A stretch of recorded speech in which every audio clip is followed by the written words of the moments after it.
Alright, so I wanted to do a quick video on like the basic aspect of a stock chart and how to pull it up and how to use it. I don't want to take a long time with this video because I want it to be as basic as possible and as easy as possible for anybody to do on a regular basis. Okay, so this is Yahoo Finance. Just type in Yahoo Finance and you can enter your ticker on the top right corner here. So for this example, I'm going to use TLT.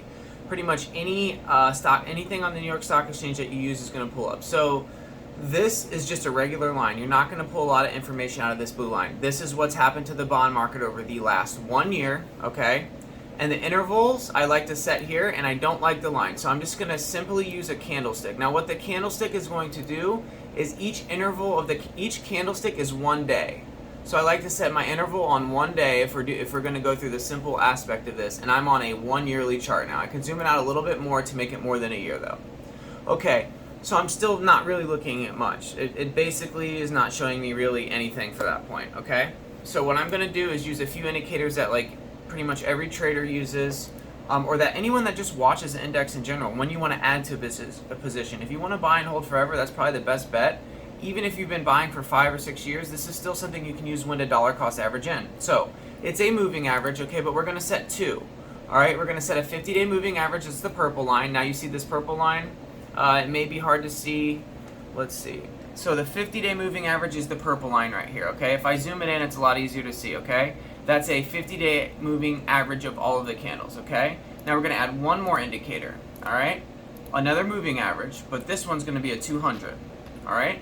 And we're going to make the candle, I usually make it red, but we'll make it this color, for example. So the easiest way that there's a golden cross and a death cross. So those are some of the most basic terms in trading, and they actually work.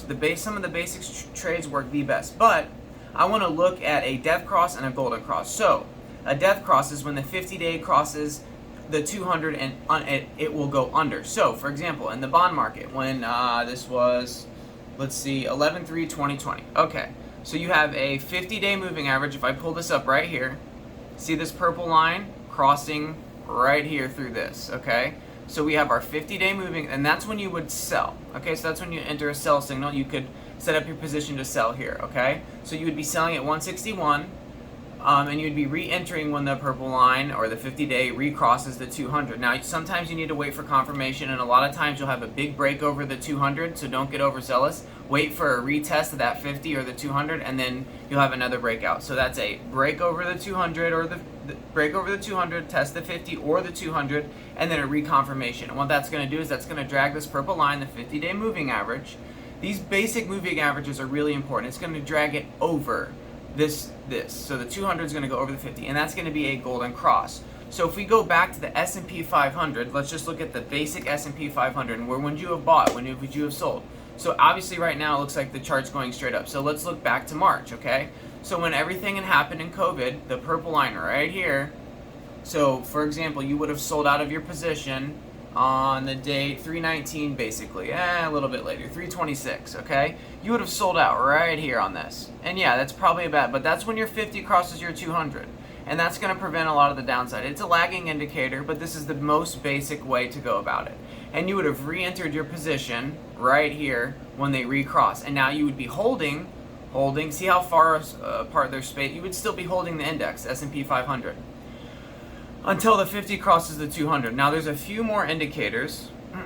The MACD is also can be used, the moving average convergence divergence chart, or the MACD, can be used in tandem correlation with the moving averages and the candles. The volume is going to help you as well, but let's take off this RSI and let's look at the MACD. So the same thing happens with the MACD. It's going to let you know a little bit earlier most of the time. So the MACD is a culmination of different moving averages as well, but I'm not going to talk about what they are. Just pull yourself up the MACD, look up a few YouTube videos on it, learn how to read it. It's simple. But when it's the convergence and divergence. So converge means together and diverge means away. These right here, you had a major divergence of it, so they cross and then they split up. So right here is when they right here would be a confirmation when the MACD, this is zero line. It was way under the zero line. I like to think of it like this. When you're under the zero line for long term, considered less risky, okay? When you get above the zero line, you can get more risky, all right? That's not necessarily how trading works, but long-term investing on a good index like the S&P 500 under the zero line, which is this zero, you'll see it on right here, the zero line. So we got way under our zero line right here when we sold here. So, and the confirmation of the death cross was right here when the 50 went under the 200. Now, where would we be looking to rebuy a position possibly? Look at this cross right here. So I can circle this with the mouse. We're looking at this right about here and saying, wow, okay, that's quite close to the death cross. But what that's telling you is you're moving up, you have that reconvergence together, and now it's pushing that index higher. So over the long term, this is a lot longer information on the S&P 500. You're saying, okay, boom, I enter my position here. Now, even like Walgreens was a big one for me that I pushed a lot. So WBA, I loved Walgreens, but it was a lot more than just basic like, oh my gosh, what's going on? So I entered my position, and nothing good about it. It's nothing to do with anything with greed or fear. It's just basic math and charts. So I entered my position right here in Walgreens, a little bit under $40. Okay, and if this crosses under the 50, crosses under the 200, I'll probably exit. It's just the way it is. That's how I. But look, exit, enter, almost exit, not yet. So, exit, enter. All right, you lose a little bit, but now you get these big breakouts, and that's when you're going to hold. You're eliminating a lot of the down. You eliminated this entire downside risk, and now your money's not sitting in there either. So the stock market's so risky. I hear that all the time, and it is. But if you want it to be less risky and you want to make less returns, which is fine to make less returns at less risk. That's what money managers do. That's important. All right. So we have, we can easily compare them or do what we want to do. But let's just we can easily draw a lot of channels and things like that. I do want to show, but look at this. You have a really nice wedge right here that broke actually, and these converge right on the moving averages. They always work like that. This is a huge bull flag right here. But the candles, so another simple. So there are different types of candles, and every candlestick is going to mean something different. So let's say. I'll just pull something up randomly. What do images? I mean, you got to search candles for yourself to find the meaning of candles. There's different types of candles, smooth and Heikin-Ashi, which is what I like a lot. There's regular bars, line, but every candle is going to have a different signal for you. So here's a good chart. Bam. Okay, this is so blurry. Oh my gosh. But what the wick will do on the candle, so you see this? This is where the candle has been through the day, and that's where it closes. With sellers in control, closes with buyers in control, okay? So let's look up bullish candles, okay? So, and you have like a gravestone doji, you have a evening star, a lot of different candle patterns.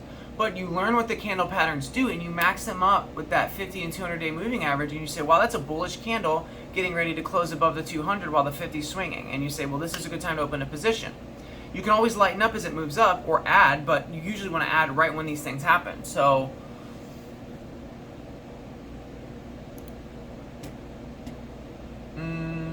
so these are bottoming patterns. See this right here? Really good sign. So let's say like you have different types of patterns, and like engulfing candles that are larger. But so bearish is down, bullish is up when someone refers to it as a and then like a quick example is right here. It did peak out all the way up here at one point, but then it closed here on the day. I don't want to go too far into candles because I'm trying to stay like on topic with it. I love candles, but smooth and Heikin-Ashi is my favorite, what I usually use. But this is Walgreens, so Walgreens would still be a hold, but your main entry point would have been down here around $39, and it would have been like, all right, 39 is a definite buy. And then you could have sold, but you want to wait until this recrosses to get out. Why I've been bullish on bonds? Few economic factors, more technical factors. Bonds, bearish, right here. 50 crosses the 200. I hated bonds, but look what happened back here. 50 crossed the 200 to the, so you had a golden cross. Look at this. You would hold,